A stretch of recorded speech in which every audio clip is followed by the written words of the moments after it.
Chapter 8. Valancy did not sleep that night. She lay awake all through the long dark hours, thinking. She made a discovery that surprised her. She, who had been afraid of almost everything in life, was not afraid of death. It did not seem in the least terrible to her, and she need not now be afraid of anything else. Why had she been afraid of things? Because of life. Afraid of Uncle Benjamin because of the menace of poverty and old age. But now she would never be old, neglected, tolerated. Afraid of being an old maid all her life. But now she would not be an old maid very long. Afraid of offending her mother and her clan because she had to live with and among them and couldn't live peaceably if she didn't give in to them. But now she hadn't. Valancy felt a curious freedom. But she was still horribly afraid of one thing, the fuss the whole jamfry of them would make when she told them. Valancy shuddered at the thought of it. She couldn't endure it.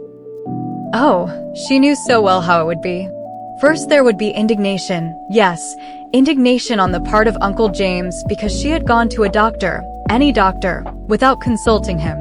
Indignation on the part of her mother for being so sly and deceitful to your own mother, Doss. Indignation on the part of the whole clan because she had not gone to Dr. Marsh. Then would come the solicitude. She would be taken to Dr. Marsh, and when Dr. Marsh confirmed Dr. Trent's diagnosis, she would be taken to specialists in Toronto and Montreal.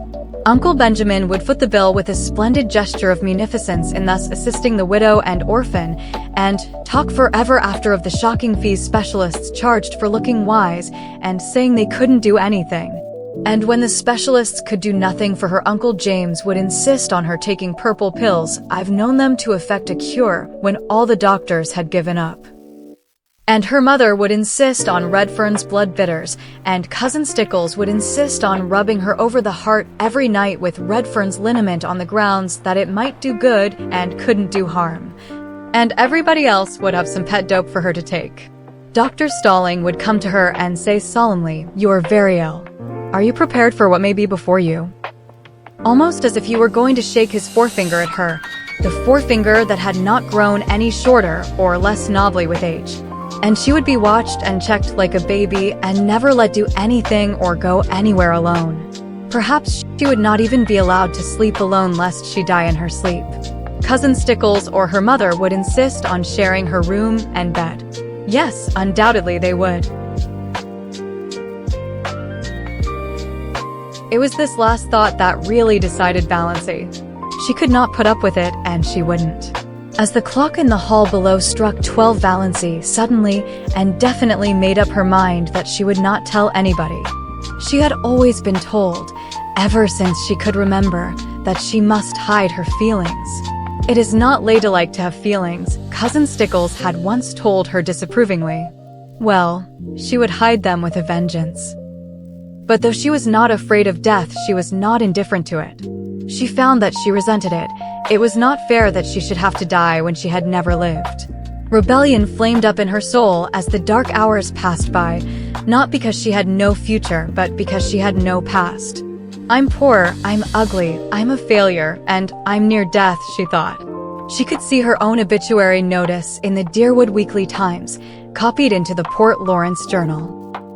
A deep gloom was cast over Deerwood, etc., etc., leaves a large circle of friends to mourn, etc., etc., etc., lies, all lies. Gloom forsooth. Nobody would miss her. Her death would not matter a straw to anybody. Not even her mother loved her mother who had been so disappointed that she was not a boy, or at least, a pretty girl. Valancy reviewed her whole life between midnight and the early spring dawn. It was a very drab existence, but here and there an incident loomed out with a significance out of all proportion to its real importance. These incidents were all unpleasant in one way or another.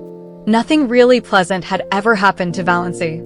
I've never had one wholly happy hour in my life, not one, she thought. I've just been a colorless nonentity. I remember reading somewhere once that there is an hour in which a woman might be happy all her life if she could but find it. I've never found my hour, never. And I never will now.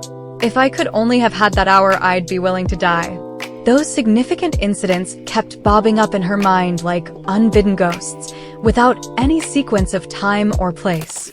For instance, that time when, at 16, she had blued a tub full of clothes too deeply, and the time when, at 8, she had stolen some raspberry jam from Aunt Wellington's pantry. Valancy never heard the last of those two misdemeanors. At almost every clan gathering, they were raked up against her as jokes. Uncle Benjamin hardly ever missed retelling the raspberry jam incident. He had been the one to catch her face all stained and streaked. I have really done so few bad things that they have to keep harping on the old ones, thought Valancy. Why, I've never even had a quarrel with anyone. I haven't an enemy.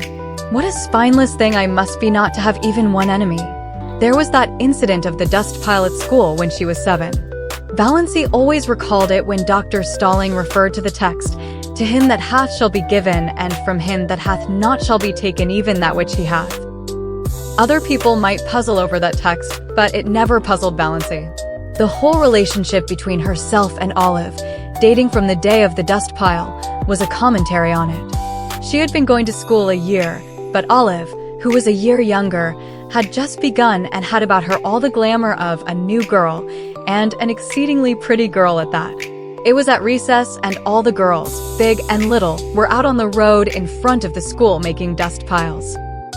The aim of each girl was to have the biggest pile. Valancy was good at making dust piles. There was an art in it, and she had secret hopes of leading. But Olive, working off by herself, was suddenly discovered to have a larger dust pile than anybody. Valancy felt no jealousy. Her dust pile was quite big enough to please her. Then one of the older girls had an inspiration. "Let's put all our dust on Olive's pile and make a tremendous one," she exclaimed. A frenzy seemed to seize the girls. They swooped down on the dust piles with pails and shovels, and in a few seconds Olive's pile was a veritable pyramid. In vain Valancy, with scrawny, outstretched little arms, tried to protect hers. She was ruthlessly swept aside, her dust pile scooped up and poured on Olive's. Valancy turned away resolutely and began building another dust pile. Again a bigger girl pounced on it. Valancy stood before it, flushed, indignant, arms outspread. "Don't take it," she pleaded. "Please don't take it." "But why?" demanded the older girl. "Why won't you help to build Olive's bigger?" "I want my own little dust pile," said Valancy piteously. Her plea went unheeded. While she argued with one girl, another scraped up her dust pile. Valancy turned away, her heart swelling, her eyes full of tears. "Jealous, you're jealous," said the girls mockingly. "You were very selfish," said her mother coldly, when Valancy told her about it at night. That was the first and last time Valancy had ever taken any of her troubles to her mother. Valancy was neither jealous nor selfish. It was only that she wanted a dust pile of her own, small or big mattered not. A team of horses came down the street. Olive's dust pile was scattered over the roadway. The bell rang, the girls trooped into school, and had forgotten the whole affair before they reached their seats. Valancy never forgot it. To this day she resented it in her secret soul. But was it not symbolical of her life? "I've never been able to have my own dust pile," thought Valancy. The enormous red moon she had seen rising right at the end of the street one autumn evening of her 6th year. She had been sick and cold with the awful, uncanny horror of it. So near to her. So big. She had run in trembling to her mother, and her mother had laughed at her. She had gone to bed and hidden her face under the clothes in terror lest she might look at the window and see that horrible moon glaring in at her through it. The boy who had tried to kiss her at a party when she was 15. She had not let him, she had evaded him and run. He was the only boy who had ever tried to kiss her. Now, 14 years later, Valancy found herself wishing that she had let him. The time she had been made to apologize to Olive for something she hadn't done. Olive had said that Valancy had pushed her into the mud and spoiled her new shoes on purpose. Valancy knew she hadn't. It had been an accident. And even that wasn't her fault, but nobody would believe her. She had to apologize and kiss Olive to make up. The injustice of it burned in her soul tonight. That summer when Olive had the most beautiful hat, trimmed with creamy yellow net, with a wreath of red roses and little ribbon bows under the chin. Valancy had wanted a hat like that more than she had ever wanted anything. She pleaded for one and had been laughed at. All summer, she had to wear a horrid little brown sailor with elastic that cut behind her ears. None of the girls would go around with her because she was so shabby, nobody but Olive. People had thought Olive so sweet and unselfish. I was an excellent foil for her, thought Valancy. Even then she knew that. Valancy had tried to win a prize for attendance in Sunday school once. But Olive won it. There were so many Sundays Valancy had to stay home because she had colds. She had once tried to say a piece in school one Friday afternoon and had broken down in it. Olive was a good reciter and never got stuck. The night she had spent in Port Lawrence with Aunt Isabel when she was 10. Byron Stirling was there, from Montreal, 12 years old, conceited, clever. At family prayers in the morning, Byron had reached across and given Valancy's thin arm such a savage pinch that she screamed out with pain. After prayers were over, she was summoned to Aunt Isabel's bar of judgment. But when she said Byron had pinched her, Byron denied it.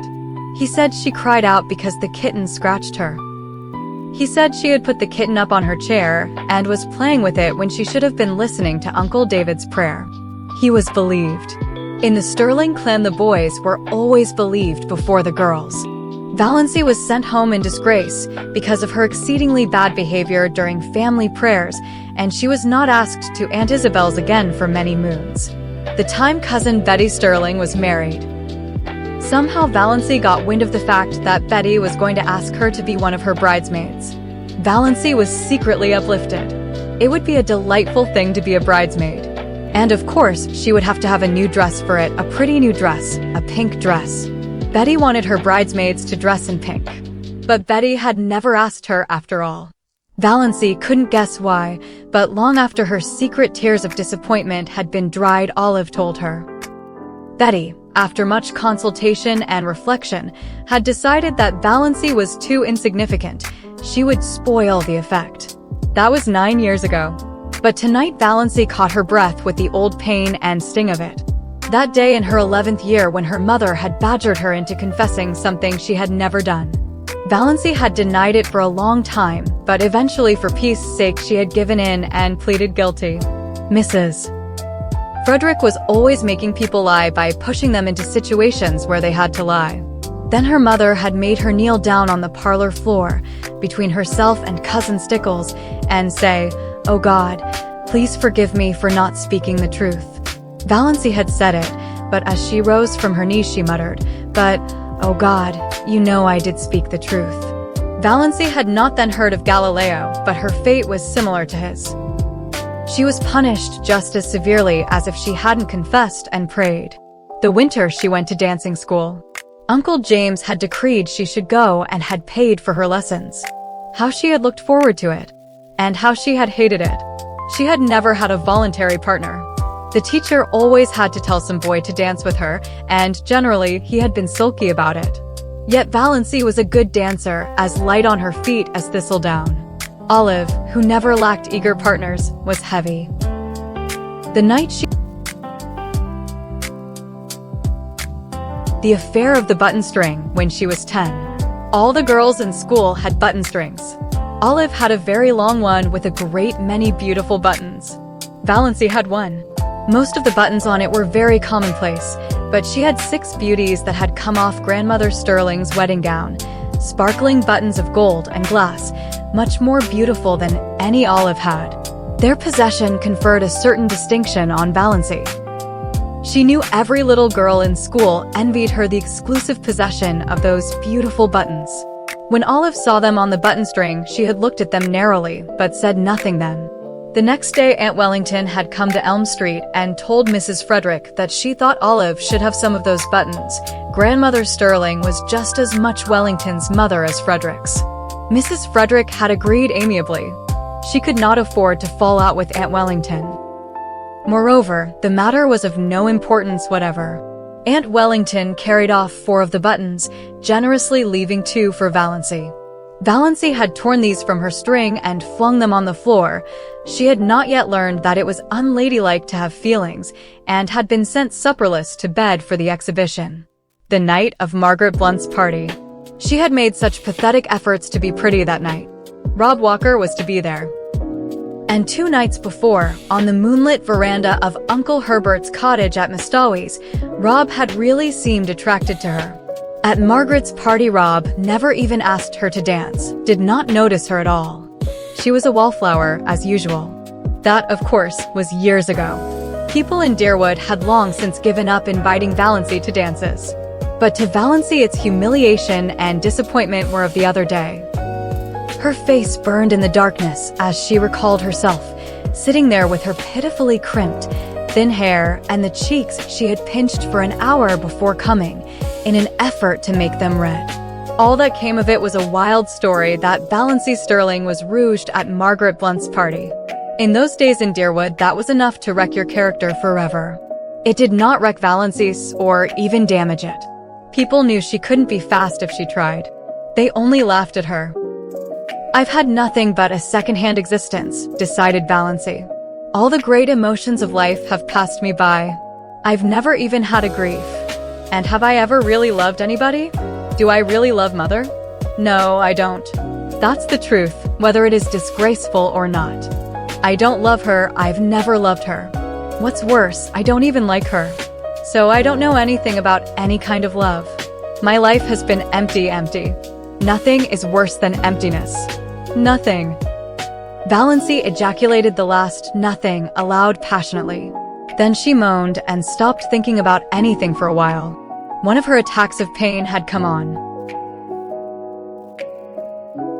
When it was over, something had happened to Valancy, perhaps the culmination of the process that had been going on in her mind ever since she had read Dr. Trent's letter. It was 3 o'clock in the morning, the wisest and most accursed hour of the clock. But sometimes it sets us free.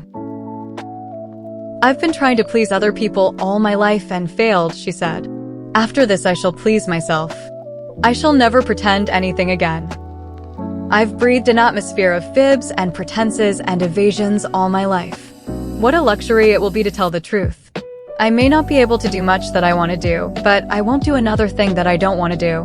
Mother can pout for weeks, I shan't worry over it. Despair is a free man, hope is a slave. Valancy got up and dressed, with a deepening of that curious sense of freedom. When she had finished with her hair, she opened the window and hurled the jar of potpourri over into the next lot. It smashed gloriously against the schoolgirl complexion on the old carriage shop. I'm sick of the fragrance of dead things, said Valancy.